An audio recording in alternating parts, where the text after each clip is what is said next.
Docteur Félix Kabange Numbi, bonjour.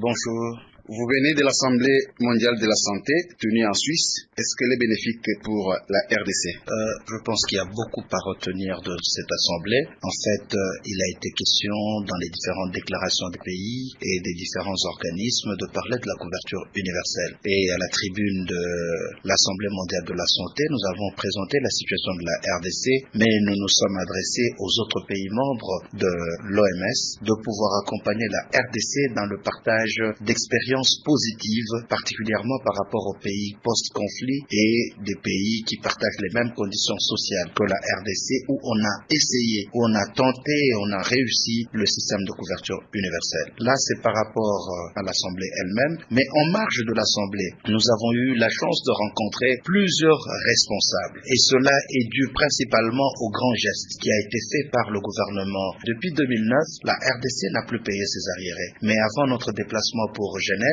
le Premier ministre Matata Ponyo a ordonné qu'on puisse payer $1 215 149 américains, avec dans le pipeline déjà $1 490 000 qui sont déjà liquidés par le budget. Nous avons donné l'engagement du nouveau gouvernement qui est basé beaucoup plus sur les résultats. Les indicateurs de la RDC sont au rouge. Nous devons changer ces indicateurs pour que très vite ils passent au jaune et ensuite ils passent au vert. Monsieur le ministre, vous avez dit que la RDC avait des arriérés des cotisations, mais on se demande pourquoi la RDC est toujours en retard par rapport à ses cotisations dans beaucoup d'organisations, à tel point même qu'on lui prive la parole et les droits de vote. Finalement, peut-elle éviter ces laxismes? Oui, c'est vrai.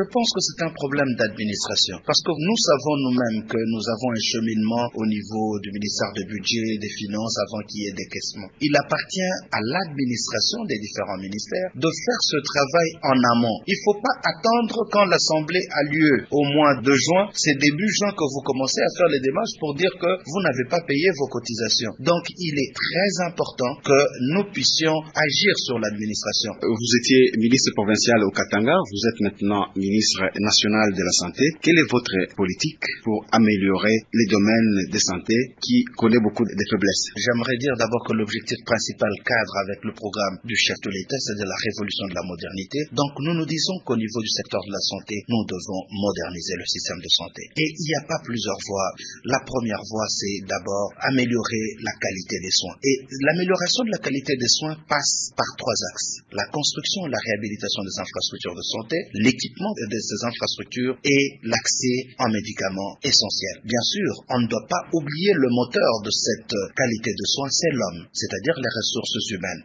En ce qui concerne les ressources humaines, des efforts sont en train d'être entrepris et continueront à être entrepris par le gouvernement de la République pour voir comment améliorer les conditions salariales du personnel de santé. Et au-delà de cela, nous avons également la couverture universelle parce qu'on va améliorer le plateau technique, mais il faudrait que la population ait accès aux soins. Voilà pourquoi il est important de réfléchir sur un système d'assurance des soins médicaux au niveau de la République. Les mutualités, certes, vont nous aider, mais nous devons avoir un système de financement. Il faudrait qu'on y réfléchisse avec l'Assemblée nationale et tous les acteurs du secteur. Peut-être qu'on peut mettre une taxe sur des produits de nuisance, notamment la bière, le tabac, de sorte qu'il y ait un fonds supplémentaire pour appuyer le système de santé. Notre objectif au bout de 5 ans, c'est de pouvoir intégrer, renforcer l'intégration des soins au niveau de la zone de santé qui est l'unité opérationnelle, mais aussi renforcer l'intégration du financement. Voilà comment nous pensons vraiment faire révolutionner le système de santé. Et restons dans ce domaine de révolution de la modernité. Est-ce qu'il est possible que chaque territoire soit doté d'un hôpital de référence viable et chaque secteur ou groupement d'un centre de santé? Si oui, un travail pareil peut vous prendre combien de temps? Vous savez, nous avons 515 zones de santé. Donc, l'idéal, quand nous parlons du Congo émergent en 2030, nous devons, d'ici 2030, avoir 515 hôpitaux généraux de référence. Aujourd'hui, il y en a à peu près 238. Donc, il y a un gap d'à peu près 270 280 qu'il faut combler, et la priorité, parce que nous n'avons pas la prétention dans les 5 années de construire 270 ou 280 hôpitaux, nous disons d'abord que la priorité pour nous, il y a 40 zones de santé qui n'ont pas d'infrastructure de référence. Donc l'objectif dans les 5 ans ici, c'est d'être capable de construire les 40 hôpitaux de référence.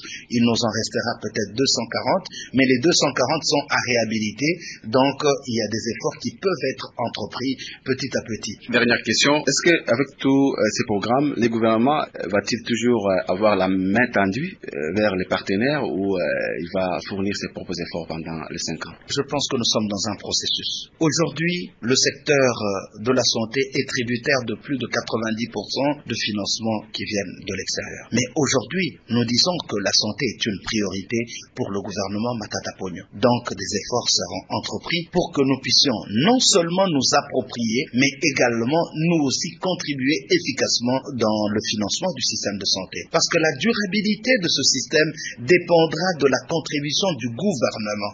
Je suis persuadé qu'au bout de 5 ans, le gouvernement va investir plus aussi dans le secteur de la santé, bien que nous pensons que nous serons encore dépendants pendant un bon bout de temps avant que nous soyons complètement indépendants de ce secteur. Docteur Félix Kabange, merci d'avoir répondu à nos questions. C'est moi qui vous remercie.